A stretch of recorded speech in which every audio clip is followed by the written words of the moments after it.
Nabi Muhammad SAW itu merdeka jiwanya. Dalam hatinya tidak ada apapun kecuali Allah Subhanahu wa ta'ala. Dalam hati beliau hanya ada Allah, Allah, Allah, Allah.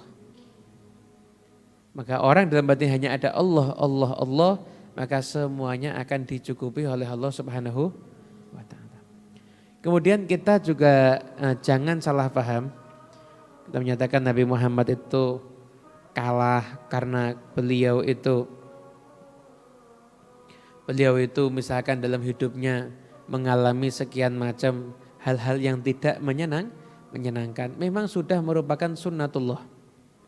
Dan merupakan sunnatullah bahwasanya setiap orang yang berdakwah itu, terutama para nabi, akan merasakan beratnya dakwah.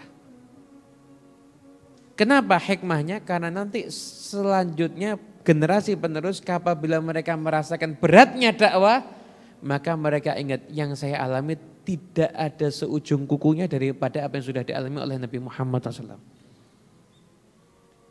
Kita ini sekarang dakwah, masya Allah nggak ada seujung kuku yang dialami sama Nabi. Ada yang kehilangan seluruh hartanya karena berdakwah? Nggak ada. Ada yang sampai diusir karena berdakwah? Nggak ada. Paling kita dibilang sok suci, ya kan? Jangan ikut campur, itu aja. Nabi Muhammad berdakwah dimaki-maki. Dimaki-maki. Dia pernah ketika berdakwah dilempari pasir, dilempari tanah kepalanya sampai beliau pulang bersihkan, kembali dakwah lagi. Ketika itu musim haji, Nabi Muhammad kan ngajak orang Mekah nggak ada yang mau beriman.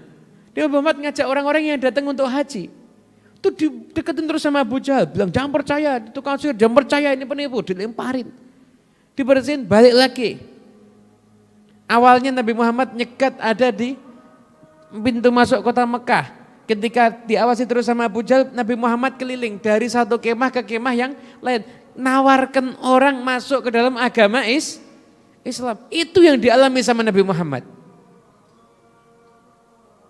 Itu yang dialami oleh Rasulullah SAW. Enggak surut ketika itu. Hampir-hampir semua kemah yang didatangi sama Nabi, yang masuk Islam hanya sedikit sekali. Cuma dikit banget yang masuk Islam. Bahkan enggak sampai 10 orang ketika itu yang masuk Islam. Dijalani oleh Rasulullah SAW. Enggak ada sedikit pun, wah udah dah, capek, enggak. Makanya saya sering mengatakan, mohon maaf, Anda kalau mau dakwah, saya ingin menempuh jalan dakwah bagus, Anda menyenangkan hatinya Nabi Muhammad. Orang kalau nolong orang lain ditolong sama Allah. Menyenangkan Nabi Muhammad, pasti akan disenangkan oleh Allah Subhanahu wa ta'ala. Tapi saya kasih tahu, kalau baperan jangan dakwah. Jangan dakwah, tolong jangan dakwah. Jualan soto, jualan pecel aja enggak apa-apa, tapi jangan dakwah ya. Atau jualan balon di depan SD itu enggak apa-apa, tapi jangan dakwah. Dakwah itu ya perjuangan. Perjuangan.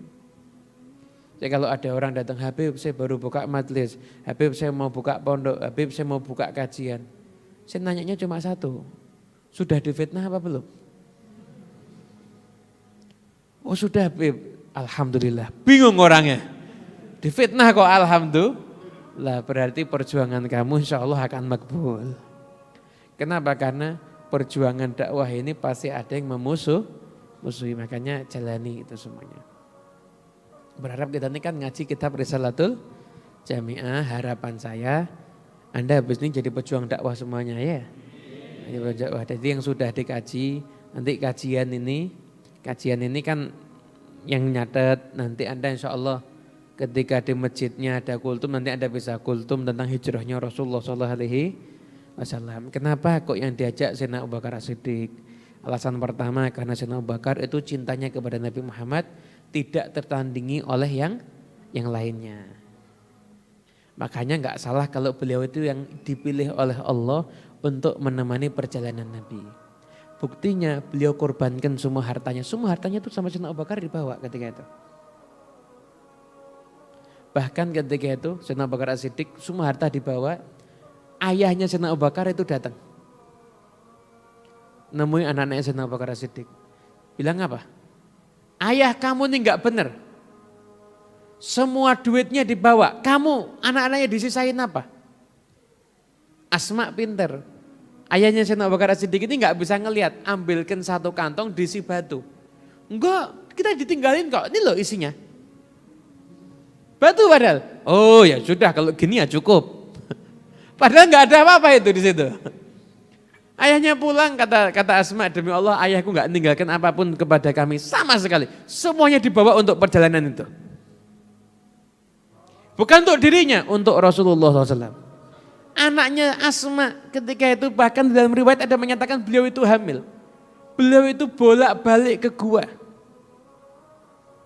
Anda tahu gua yang tempatnya Nabi bersembunyi ketika hijrah? Dulu pernah ketika itu sebagian ulama-ulama yang ada di Hadramaut itu ziarah ke sana. Itu perjalanannya beratnya luar biasa, padahal udah pakai tangga, jalan setapak itu. Itu mereka yang sampai sana sebagian mengatakan apa? Ini pertama kali dan terakhir dalam hidup saya. Bayangkan Asma binti Abu Bakar dalam keadaan hamil, dia bawa wadah minuman begitu, diikat beliau naik, ngasih ke Nabi Muhammad SAW Bakar, turun lagi besok tiap hari seperti itu. Jadi enggak mikir dirinya. Yang dipikir itu Nabi Muhammad SAW. Dia ingin satu keluarga semua mencintai Nabi Muhammad itu. Nabi SAW Bakar yang diajak oleh Nabi. Setelah itu kenapa kok enggak ngajak Sayyidina Abu Bakar dan kok enggak ngajak Sayyidina Umar atau Sayyidina Hamzah? Karena Nabi Muhammad mau menunjukkan bahwa yang layak kita jadikan sandaran adalah Allah Subhanahu Ta'ala. Jalani semua sebab, ikuti syariat, setelah itu pasrahkan semuanya kepada Allah Subhanahu wa Ta'ala. Insyaallah nanti akan mendapatkan keberkahan zahiran wa batinan. Amin ya rabbal alamin. Nah,